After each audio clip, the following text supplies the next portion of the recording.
पंढरपुरात मुख्यमंत्री देवेंद्र फडणवीसांच्या हस्ते शासकीय महापूजा संपन्न। फडणवीसांकडून सपत्नीक शासकीय पूजा। महाराष्ट्राची काळजी घेण्यासाठी माऊलींनी आम्हाला शक्ती द्यावी, बळीराजाला शक्ती द्यावी। मुख्यमंत्री फडणवीसांचा विठ्ठल रुक्मिणीकडे साकडं। महाराष्ट्रात सुखी समृद्धी नांदो, आपल्या नेत्यांना देव सद्बुद्धी देवो। अमृता फडणवीसांचा विठ्ठल रुक्मिणीकडे साकडं। शासकीय महापूजेत मुख्यमंत्री फडणवीसांसोबत नाशिकच्या उगले दाम्पत्याला पूजेचा मान मिळाला। शासकीय पूजेचा मान मिळाल्याने उगले दाम्पत्यामध्ये आनंद। आषाढी एकादशी निमित्त विठ्ठल मंदिराच्या गाभाऱ्याला आकर्षक सजावट, विविध फुलांनी मंदिर सजलं। संपूर्ण राज्यभरात आज आषाढी एकादशीचा उत्साह। विठुरायाच्या दर्शनासाठी मंदिरांमध्ये भाविकांच्या रांगा। दर्शनानंतर महिला वारकऱ्यांकडून समाधान आणि आनंद व्यक्त। आषाढी एकादशी निमित्त वडाळ्याच्या विठ्ठल मंदिरात उपमुख्यमंत्री एकनाथ शिंदेंकडून पूजा। उपमुख्यमंत्री शिंदेंकडून राज्यातील जनतेला आषाढी एकादशीच्या शुभेच्छा। उपमुख्यमंत्री अजित पवारांकडून वारकऱ्यांसह सर्व भाविकांना आषाढी एकादशीच्या शुभेच्छा। शेतकरी कष्टकरी बांधवांसह महाराष्ट्र सुखी समृद्ध सक्षम हो, अजितदादांचं विठुरायाच्या आणि साकडं। बळीराजाला सुखी राहू दे, चांगला पाऊस पडू दे, चांगले दिवस येऊ दे। महाजनांनी विठ्ठल रुक्मिणीकडे साकडं मागितलंय। डोंबिवली रेल्वे स्थानकावर आषाढी वारीचा पारंपरिक गजर। प्लॅटफॉर्म 1 वर विठुरायाची मूर्ती स्थापित करून दिवसभर हरिनाम सप्ताह। तर भाजप प्रदेशाध्यक्ष रवींद्र चव्हाणांची खास उपस्थिती। साईबाबांच्या शिर्डीत आषाढीचा उत्साह। दर्शनासाठी शिर्डीत भाविकांची गर्दी। आषाढी निमित्त साईबाबांचे मंदिर आकर्षक फुलांनी सजलं। आषाढी एकादशी निमित्त शेगावमधील गजानन मंदिरात भाविकांची गर्दी। प्रति पंढरपूर अशी गावची ओळख। बीड जिल्ह्यातील श्री क्षेत्र नारायणगडावर मनोज जरांगे आणि महंत शिवाजी महाराजांच्या हस्ते महापूजा। बळीराजा सुखी राहो आणि आरक्षण मिळावं, जरांगेंचं साकडं। प्रति पंढरपूर समजलं जाणाऱ्या पुण्यातील विठ्ठलवाडीत मंदिरात भाविकांची गर्दी। आषाढी एकादशी निमित्त दर्शनासाठी 1 किलोमीटरपर्यंत भाविकांच्या रांगा। कणकवली तालुक्यातील कासाडे माध्यमिक व उच्च माध्यमिक विद्यालयात रिंगण सोहळा साजरा। आषाढी एकादशीच्या निमित्ताने आयोजित रिंगण सोहळ्यात 100 पेक्षा जास्त विद्यार्थी सहभागी। अकोल्यातील प्राचीन 321 वर्ष पुरातन विठ्ठल रुक्मिणी मंदिरात आषाढी निमित्त पूजा। दर्शनासाठी भाविकांची मोठी गर्दी। येवल्यातील राजापूर येथील गणाधीश इंटरनॅशनल स्कूलमध्ये रिंगण सोहळा संपन्न।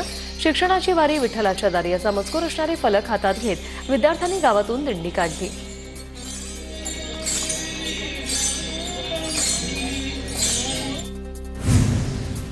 रत्नागिरीत पंढरपूरला जाणं शक्य नसलेल्यांसाठी शक्ती मंदिर ते भक्ती मंदिर या संकल्पनेतून वारीचं आयोजन। वारकरी भाविक पारंपरिक वेशभूषेत वारीत सहभागी।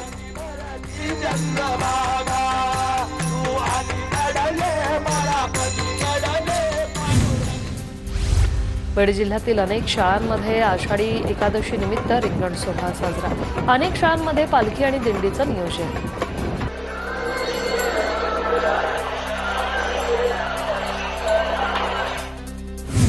करमाळा तालुक्यातील वीट येथील जिल्हा परिषदेच्या शाळेची दिंडी उत्साहात संपन्न। पारंपरिक गोल रिंगण विद्यार्थ्यांच्या दिंडीची सांगता।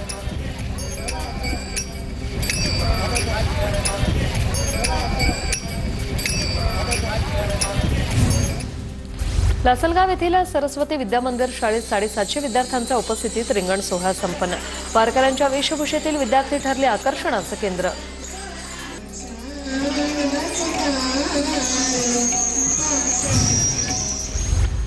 सिंधुदुर्गच्या मालवणमध्ये आषाढी निमित्त शाळांमध्ये दिंडी।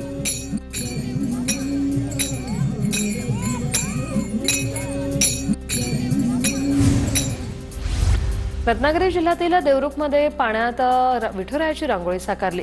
रांगोळीत कलाकार विलास रहाटेंकडून विठ्ठलाची रांगोळी।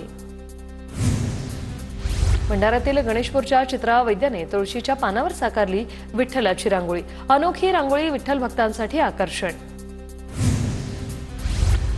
नागपुरातील गुरुदेव नगर परिसराचा आषाढी एकादशी निमित्त जमला भक्तांचा मेळा। टाळ मृदुंगाचा गजर करत काढली वारी। वेगवेगळ्या कार्यक्रमांचंही आयोजन। 20 वर्षांनंतर दोन्ही ठाकरे बंधू एकाच व्यासपीठावर. विजयी मेळाव्यासाठी ठाकरे बंधूंची मंचावर जोरदार एंट्री आणि गळाभेट, तर एकत्र राहण्यासाठीच एकत्र आलोय उद्धव ठाकरे यांचं मोठं वक्तव्य. बाळासाहेबांचं स्वप्न पुन्हा साकार व्हावं, राज ठाकरेंचं वक्तव्य. तर आमच्या भाषणापेक्षा आमचं एकत्र दिसणं महत्त्वाचं, उद्धव ठाकरेंकडून स्पष्ट. जे बाळासाहेबांना जमलं नाही ते देवेंद्र फडणवीसांनी करून दाखवलं. 20 वर्षांनंतर आज मी आणि उद्धव एकत्र आलो, राज ठाकरेंचा मुख्यमंत्री देवेंद्र फडणवीसांना टोला. दोन बंधू एकत्र येण्याचा श्रेय मला दिलं त्याबद्दल राज ठाकरेंचे आभार मानतो. बाळासाहेब ठाकरेंचे आशीर्वाद मलाच मिळत असतील, मुख्यमंत्री देवेंद्र फडणवीसांची प्रतिक्रिया. आपण सन्मार्गाने चालावं, सद्बुद्धीने चालावं. ज्यांना दुर्बुद्धी येते त्यांची काय अवस्था होते तुम्ही पाहिलंच आहे. फडणवीसांची ठाकरेंवर टीका. एकाची मराठीसाठी आणि दुसऱ्याची खोर्चीसाठी तळमळ. उपमुख्यमंत्री एकनाथ शिंदेंकडून राज ठाकरेंची स्तुती, तर उद्धव ठाकरेंवर टीका. राज ठाकरे आणि उद्धव ठाकरे एकत्रित आल्यानंतर व्यासपीठावर संपूर्ण ठाकरे कुटुंबाचं एकत्रित फोटो सेशन. मुलगा तेजस ठाकरे सोबत रश्मी ठाकरे, शर्मिला ठाकरे, सुनबाई मिताली ठाकरे हे उपस्थित. ठाकरे आणि मराठी माणसांची एकजूट महत्वाची. एकीचं आव्हान उभं करणं यातच महाराष्ट्राचं हित. ठाकरे बंधू एकाच मंचावर आल्यावर नंतर रोखठोकमधून भाष्य. महानगरपालिकेसाठी ठाकरेंची धडपड सुरू. ठाकरेंचं अस्तित्व राहिलेलं नाही, उगाच हिंदी मराठीचा मुद्दा पुढे आणला जातोय. मंत्री गिरीश महाजनांची ठाकरे बंधूंवर टीका. आम्ही आईच्या पोटातून मराठी शिकतो, मराठी कुणी शिकवण्याची आवश्यकता नाही. शिवसेनेने आजपर्यंत 8 अमराठी राज्यसभा खासदार कोणत्या प्रेमातून केले? गोपीचंद पडळकर यांची ठाकरेंच्या मेळाव्यावर टीका.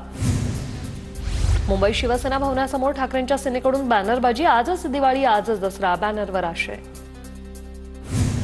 मातोश्री परिसरात शिवसेनेकडून बॅनरबाजी. संकट समयी धावून जाणारे उपमुख्यमंत्री शिंदे असा बॅनरवर आशय. ठाकरे बंधूंच्या विजय मेळाव्यानंतर ठाण्यात मनसेची बॅनरबाजी.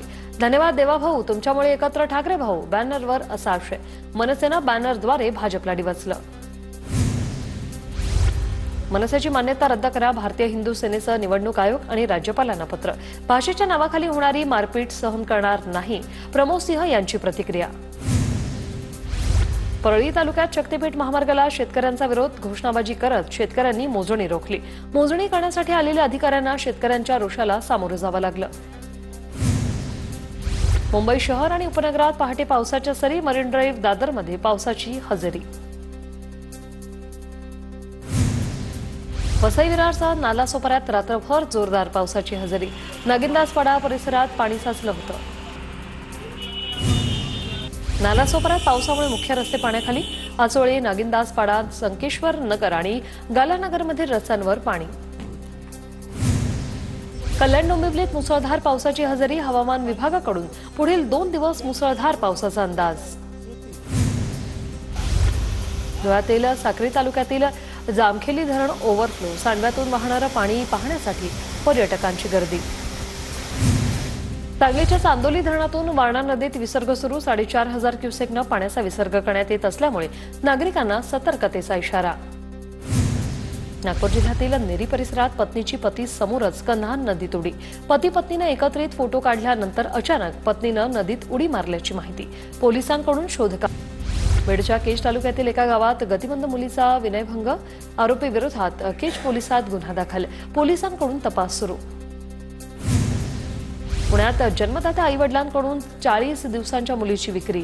3.5 लाख रुपयात मुलीची विक्री करणाऱ्या आईवडिलांसह 6 जणांना अटक. येरवडा पोलिसांची कारवाई.